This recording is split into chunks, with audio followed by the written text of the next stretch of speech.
Hi, this is Dennis with Second Chance Tackle, and we're going to pick up, call this one session 2A, or 3A, losing track on these business seminars regarding used fishing equipment in the business. But I didn't want to stretch myself too long on the last one about how to acquire used fishing equipment, and I feel like I ran a little bit long there, so my apologies. I've been trying to keep these things to 10 to 15 minutes, and that one was well over 20. So if I took too long there, I do apologize. But this time around, I want to talk about how reels find you.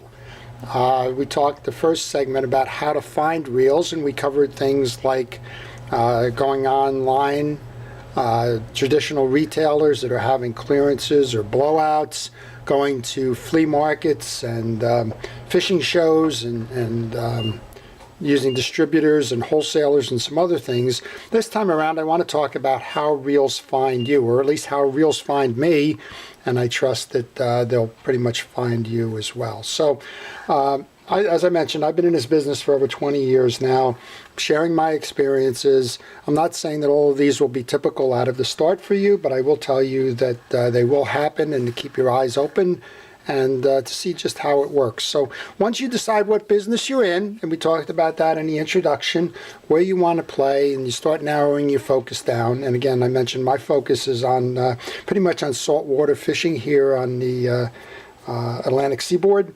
But once you do that, then you find out some of the infrastructures that happen, things like who's selling out there, where those fishing shows are, where the bait and tackle shops are, where the charter boat industry is, and so on.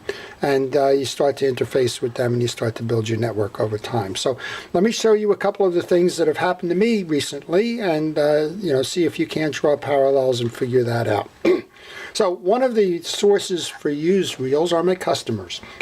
This box in front of you happens to be a box of reels that I purchased from a customer. Here's a Pen 3.0, here's a Pen Live Liner. I happened to buy a bunch of saltwater jigs that we use here on the east. Here's a piece of an old box. Here's a Pen Greenie, which the Spin Fisher series, and so on. And customer contacted me. I had repaired an awful lot of his reels, and he told me it was just time to start cleaning out his house. He had accumulated way too much equipment over the lifetime. He was only doing a certain type of fishing now, and this stuff was largely just gathering dust. He wanted one-stop shop in terms of somebody to buy the stuff from him. I gave him a good deal. He was a great customer over time. And I acquired the stuff. I'm going to fix it up, repair it, and put it out there in the marketplace and see what we can do. So customers are a great source, but that's a long-time relationship.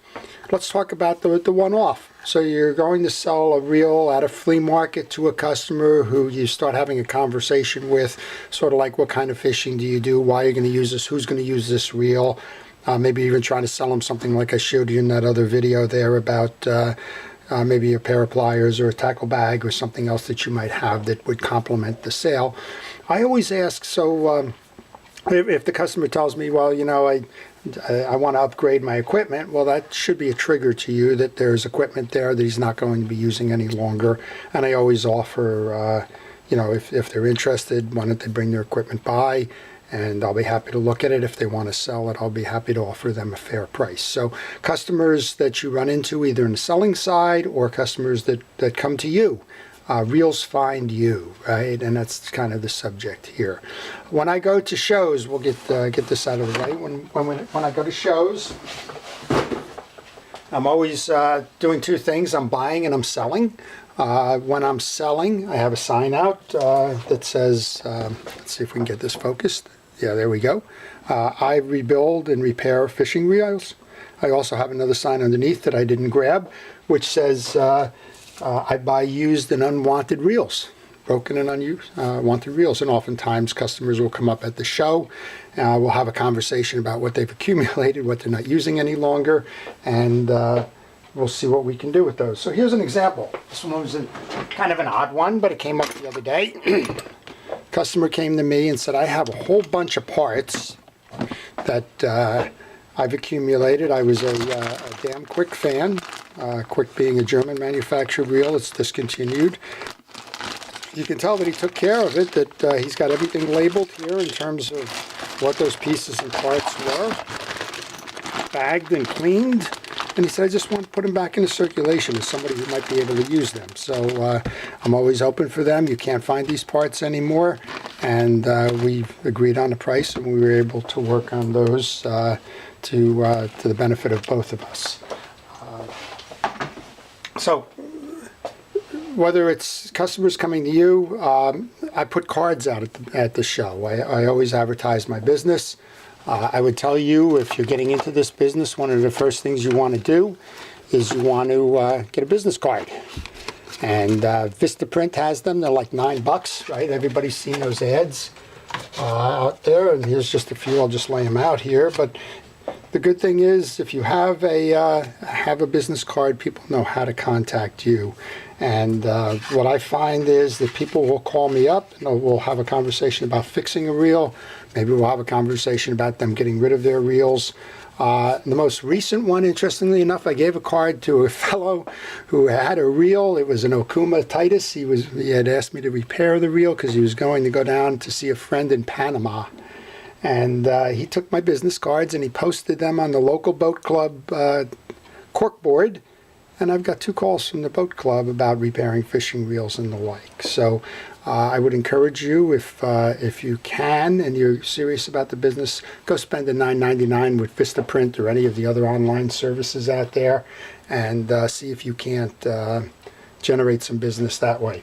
I had talked initially about the way I got started in this business, repairing rental reels on for a charter captain that does open boat charters.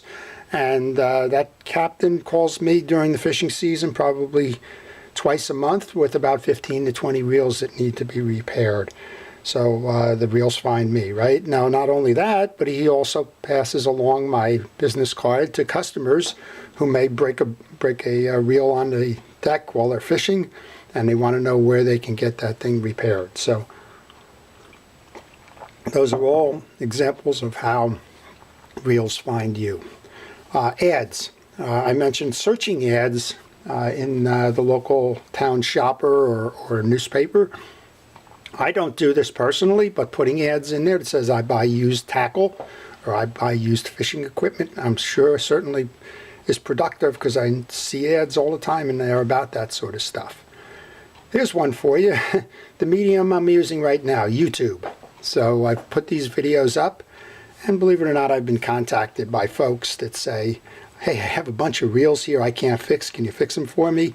I have people up there that says, I got a bunch of reels here I'd like to sell. I want one-shot deal. Are you interested in it? And it's a nice medium to use. I was completely surprised that that works out that way, but sure enough, it does. Bait and tackle shops. I talked about acquiring equipment through bait and tackle shops. I've had bait and tackle shops contact me because they're interested in somebody to repair the reels for the customers that come in and they're looking for that service. And they're either too busy or don't have the technical capability to do it or just quite honestly don't want to be bothered for the return. And I get calls from bait and tackle shops all the time about repairing those things. We had talked about the flea markets and about fishing shows and selling there, and also doing some stuff to acquire, and I showed you a whole box of stuff the last one around. Well, here's another box of stuff that I got, and these were freebies. The reels found me, right? I got all kinds of stuff in here. Most of them, all of them, are parts reels. And so what happened there was the vendor that I work with, that I sell those low-end reels to, has he's got customers that come by, and they've got broken reels. Don't know what to do with them. They give them to him. He throws them in a bucket, and he says, I can't do anything for you. If you want to trade, I'll give you $1 for them or something. And he puts them in a bucket, and then we trade for those for some repairs or some low-end reels that he brings along to me. Customers, again, come up to you at the flea markets and the fishing shows. I talked earlier about the acquisition I made with that big box of reels on the first segment of this. But you can work with vendors at the fishing shows and flea markets to get rid of the stuff that they can't sell, don't want to sell, or have no luck selling. a lot of times they'll come to you. It's not unusual for me to be at a fishing show. I'll have the sign up and it'll say, you know, I repair and rebuild those reels.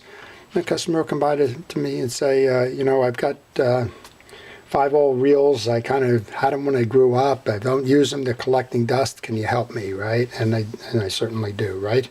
And then the last few of them are a little bit less formal. It's not about being in shops, giving ads, or you know, working with your customers. It's kind of the informal set. So it's word of mouth, it's referrals, and it's networking. And I can't tell you how important that is to establish yourself, to let everybody know that you're out there, whether it's the shows that you're in, whether it's the business cards, whether it's casual conversations with the bait and tackle shops, or just generally meeting folks that are in the industry and having that cross dialogue. For example, meeting a person at a fishing show, asking them how they got started, what their specialty is. When you have those conversations, you find out what they don't want to do, which kind of is back to our original introductory session. It's the market's too broad, right? And you may find somebody who specializes in trout fishing, for example, who wants nothing to do with saltwater fishing, and yet he has accumulated, or he has people asking him about saltwater stuff. And you, on the other hand, may be working with a liquidator who's got the light end or ultralight tackle that you're not interested in, but he could certainly benefit from. So that networking stuff works all the time. Word of mouth is your customers telling you about it. It's the party boat captain talking about it. It's the flea market vendor who's got somebody who's talking about it, and so on. The referrals, we talked a little bit about the boat club, the posting on the walls, ads, and so on. And then the networking, the word of mouth, the referrals certainly result in a lot of stuff coming my way. So I would encourage you, again, as you enter into this business, keep your eyes open. Use some of those formal resources that we had talked about earlier. Certainly take advantage of deals that you find in the marketplace, whether it's liquidations, whether it's customers coming to you, whether it's ads, eBay, Craigslist, whether it's you going out into the fields and looking at the flea markets, following the tag sales, going to yard sales, whatever. And then as you establish your business and as you become a known resource, make sure that people know that you're interested in acquiring the reels. Sometimes acquiring the reel just means temporarily, right? I've got people off of my YouTube asking me if I can repair their reel. They mail it to me, I repair it, I mail it back. So I'll call that an acquisition of a used reel for repair, and not necessarily resale, return, but it's part of the business as well. So I hope that this has opened your eyes further as part 2. Next time around, we're going to talk about repairing the reels. We're going to talk about the resources that are out there and available. We'll talk a little bit about how to make a determination as to whether the reel is worth repairing. We'll talk about what you do with a reel that isn't worth repairing, that you may have bought into. And we'll talk about some of the ways and some of the help you can get along the way as you go to repair those reels. So again, I hope you find this interesting. Comments and questions are always welcome. If you have things that I haven't discussed in the world of acquisition of used equipment, and even if you find sources that I haven't uncovered or haven't mentioned in these videos, please share them as part of the overall experience, and it's certainly welcome. So again, this is Dennis with Second Chance Tackle. Thank you for viewing, and I look forward to continuing the presentations in this series. Thanks again.